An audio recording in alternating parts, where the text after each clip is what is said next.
भी सम्मानजनक स्थान मिले, उनको भी अधिकार मिले पढ़ाई लिखाई करने का, उनको भी समाज में निकल करके अपनी बात कहने का हक मिले, वो हक अधिकार नहीं मिल पा रहा है। तो बाबा साहब डॉक्टर अम्बेडकर ने कहा कि अगर हमारे देश की सरकार अगर महिलाओं को अगर समान अधिकार नहीं दे सकती तो मेरे जैसे आदमी को कानून मंत्री रहने का हक नहीं है। और बाबा साहब डॉक्टर अम्बेडकर ने महिलाओं को अधिकार दिलाने के लिए, उनको न्याय दिलाने के लिए मंत्रिमंडल से इस्तीफा। अपनी बड़ाई में ये प्रशंसा भी करते कि क्या करे हो बहुत परेशान बाड़ी, लड़कवा हमारे पढ़ा था फलाने स्कूल में इतना पैसा लगला और ट्यूशनों करवाने वाली 3-4 हजार ओमन भी लगेला। तो ये मत समझिए कि वो अपना दर्द बता रहे हैं, वो अपनी वाहवाही बताते हैं कि मेरा बच्चा इतने अच्छे, कोई कहता है दिल्ली भेजे हैं, कोई कहता है लखनऊ भेजे हैं, कोई कहता है महंगे स्कूल में। तो वो अपना बड़कपन वो चौराहे पे जाकर के बयान करते कि लोग जाने कि मेरे पास पैसा बहुत है, मैं बहुत मजबूत।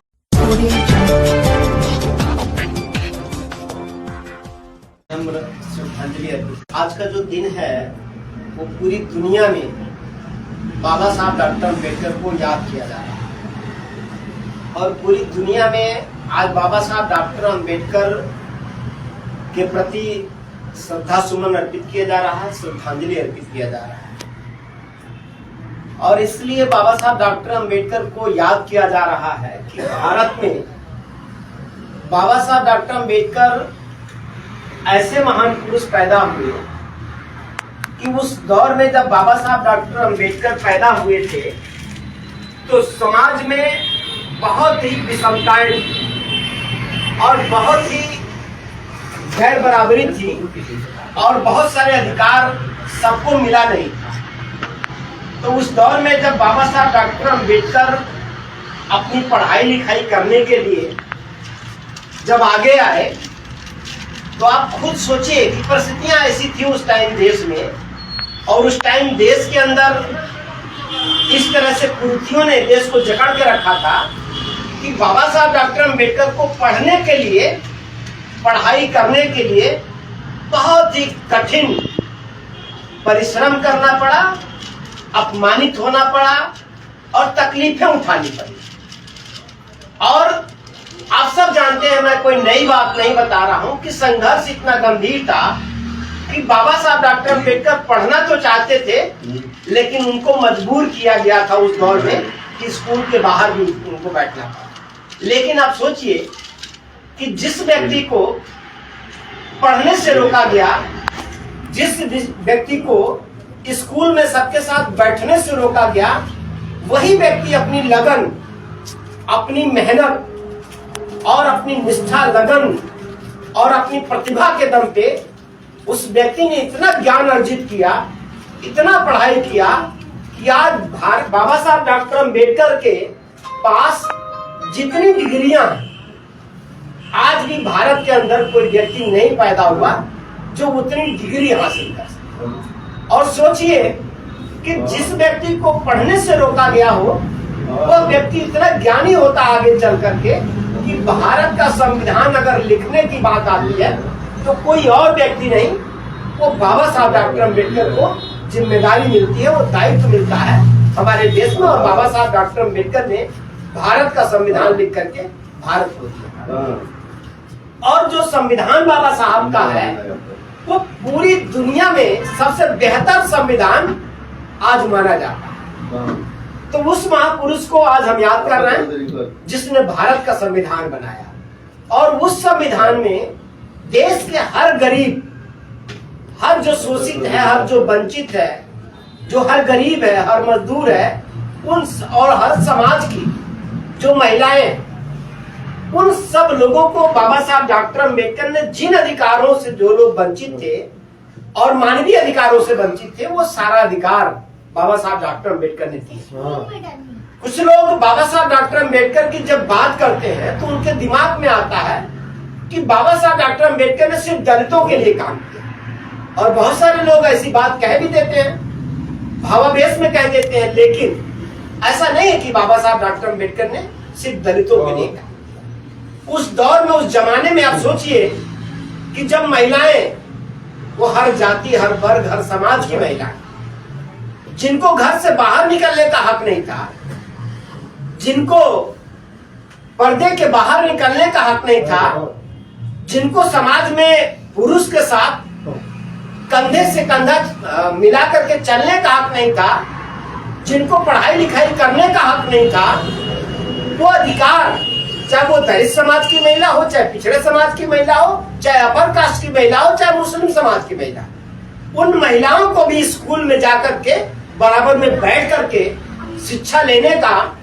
अगर संविधान ने कोई प्राविधान किया तो बाबा साहब डॉक्टर अंबेडकर ने किया। और यही नहीं, जब महिलाओं के अधिकार की बात चली देश के अंदर, और जब देश की सरकार उस समय महिलाओं को अधिकार देने से हिचकिचा रही थी और फैसला नहीं कर पा रही थी, तो उस सरकार में बाबा साहब डॉक्टर अंबेडकर कानून मंत्री थे। और बाबा साहब ने कहा कि मेरे जैसे आदमी को इस सरकार के अंदर, पंडित जवाहरलाल नेहरू जी प्रधानमंत्री थे उस समय, और बाबा साहब डॉक्टर अंबेडकर ने कहा कि मेरे जैसे आदमी को इस सरकार में मंत्री रहने का हक कैसे हो सकता है। कि आज भी जब हमारे देश की जो महिलाएं हैं, वो हर जाति वर्ग की महिलाओं की बात कर रहे हैं, कि उन महिलाओं को जो हम चाहते हैं कि उनको भी सम्मानजनक स्थान मिले, उनको भी अधिकार मिले पढ़ाई लिखाई करने का, उनको भी समाज में निकल करके अपनी बात कहने का हक मिले,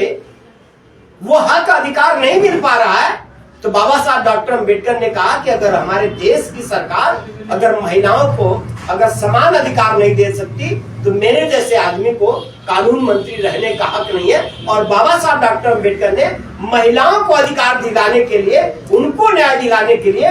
मंत्रिमंडल से इस्तीफा दे दिया। ये कुर्बानी बाबा साहब डॉक्टर अंबेडकर। आज हमारे समाज की महिलाएं घर से निकल करके, हमारी बेटियां, हमारी बहनें आज पायलट बन रही, हवाई जहाज उड़ा रही। आज हमारी बेटियां प्रधानमंत्री से लेकर के मुख्यमंत्री तक बन रही। हमारे समाज की महिलाएं प्रधानमंत्री से लेकर के मुख्यमंत्री तक बन रही। वो डीएम और कमिश्नर बन रही, वो डॉक्टर और इंजीनियर बन रही। ये जो मौका दिया बाबा साहब डॉक्टर अंबेडकर ने महिलाओं को, तो ये जो मौका है बाबा साहब के संविधान से मिला और बाबा साहब डॉक्टर अंबेडकर के संघर्षों का परिणाम है। इसलिए और बाकी जो भी समाज गरीब रहा, दलित रहा, पिछड़ा रहा, जिनको हक नहीं था, अधिकार नहीं था, वो सारा अधिकार बाबा साहब डॉक्टर अंबेडकर ने मानवता के पक्ष में आवाज उठाई। मानवीय संवेदना जो बाबा साहब डॉक्टर अंबेडकर के अंदर था, वो मानवीय पक्ष बाबा साहब ने रखा। तो आज पूरे देश में, पूरी दुनिया में बाबा साहब डॉक्टर अंबेडकर को श्रद्धांजलि दिया जा रहा। चाहे वो देश के प्रधानमंत्री हो, चाहे वो प्रदेश के मुख्यमंत्री हो, चाहे वो राष्ट्रपति हो, चाहे चीफ जस्टिस ऑफ इंडिया हो, और आम आदमी से लेकर के, आम जनता से लेकर के विशेष लोग भी आज बाबा साहब डॉक्टर अंबेडकर को याद कर रहे हैं। इसीलिए याद कर रहे हैं कि भारत को बेहतर भारत बनाने में बाबा साहब डॉक्टर अंबेडकर की दूरगामी सोच है। बाबा साहब डॉक्टर अंबेडकर की जो दूरगामी सोच है, आज उसी के बदौलत पूरी दुनिया में भारत का डंका ऊंचा होता चला जा रहा है। अब सवाल उठता है कि हम सिर्फ ये कहें कि बाबा साहब ने बहुत काम किया, और बाबा साहब के जो जीवन की जो कुर्बानियां हैं, हम सिर्फ एक गिनाते रहे कि बाबा साहब ने हमारी बेहतरी के लिए बहुत काम किया, तो ये बात कहने से मात्र काम नहीं चलेगा। हम सब लोग नारा लगाते हैं कि बाबा तेरा मिशन अधूरा और हम सब मिलकर करेंगे पूरा। तो हम ये संकल्प लेने का आज का दिन है कि हम बाबा साहब के लिए कह रहे हैं कि आपका मिशन अधूरा है और हम पूरा करने का, हम सब मिलकर के पूरा करेंगे। तो पूरा करेंगे, बात तो सही है, लेकिन मिशन कौन सा अधूरा है, ये बात हमको समझना पड़ेगा। कौन सा ऐसा और मिशन अधूरा है जो हमें ये बात समझना पड़ेगा कि बाबा साहब का कौन सा मिशन अधूरा है। तो मिशन बाबा साहब के कौन कौन से, बाबा साहब चाहते थे कि देश के अंदर हर व्यक्ति का बच्चा, चाहे वो गरीब हो चाहे अमीर हो, समझिएगा मैं क्या कह रहा हूं कि मिशन अधूरा की हम बात कर। तो बाबा साहब ये चाहते थे कि देश के अंदर अमीर हो चाहे गरीब हो, चाहे जिस भी स्तर का व्यक्ति हो, हर गरीब का, हर अमीर का बच्चा पढ़ना चाहिए। पढ़ाई सबको फ्री होना चाहिए और एक समान शिक्षा होनी चाहिए। भाई जब एक समान शिक्षा होगा और एक जैसा जब हमारे बच्चे पढ़ेंगे तब ना आप कंपटीशन में बराबर में उतारेंगे। पता चला कि गरीब का बच्चा गांव की उस प्राइमरी स्कूल में पढ़ रहा है जहां की पढ़ाई कितनी बेहतर है आप सब जान रहे हैं, देख रहे हैं, मुझे बताने की जरूरत नहीं। लेकिन अमीर का बच्चा वो महंगे स्कूल कॉन्वेंट में नर्सरी में जाके पढ़ रहा, वहां चूंकि पैसा ज्यादा लग रहा तो वहां पढ़ाई कैसी हो रही है आप जान रहे हैं, कम से कम उस प्राइमरी स्कूल से बेहतर है। और अमीर आदमी के पास पैसा है तो 2000 रुपया महीने में स्कूल का फीस देता है और 2000 रुपया घर में ट्यूशन पे लगा देता है बच्चे पे, तो उनके पास तो पैसा है। लेकिन जो गरीब आदमी है वो उनका बच्चा गांव की प्राइमरी स्कूल में जाता पढ़, पैसा तो नहीं लगता है लेकिन पढ़ाई भी नहीं है, बहुत सामने सबके सामने। और वो जो मजदूर आदमी है जो मनरेगा में काम करता है, जो गरीब है, जो रिक्शा चलाता है,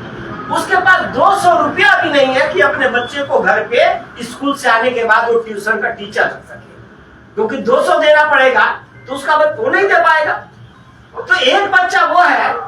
जो महंगे स्कूल में पढ़ रहा है और उसके पिताजी अच्छा कोचिंग वाले मास्टर को ले आते हैं, टीचर को ले आते हैं, और वो जब उसके पिताजी जो बच्चा कॉन्वेंट में पढ़ रहा है उसके पिताजी जब चौराहे पे बैठते हैं तो पान खा के अपनी बड़ाई में ये प्रशंसा भी करते हैं कि क्या करे हो बहुत परेशान बाड़ी, लड़कवा हमारा पढ़ा था फलाने स्कूल में इतना पैसा लगा ला और ट्यूशनों करवाने वाली 3-4 हजार ओमन भी लगेला। तो ये मत समझिए कि वो अपना दर्द बता रहे हैं, वो अपनी वाहवाही बताते हैं कि मेरा बच्चा इतने अच्छे, कोई कहता है दिल्ली भेजे हैं, कोई कहता है लखनऊ भेजे हैं, कोई कहता है महंगे स्कूल में। तो वो अपना बड़कपन वो चौराहे पे जाकर के बयान करते हैं कि लोग जाने कि मेरे पास पैसा बहुत है, मैं बहुत मजबूत हूँ, अपने बच्चे को मैं पढ़ा रहा हूँ। अच्छी बात है, उनका बच्चा अच्छा एजुकेशन ले, अच्छी बात है। लेकिन वो गरीब का बच्चा कौन सा गुनाह किया कि आज वो सारे उस बेहतर एजुकेशन से वो बाहर है, उसको शिक्षा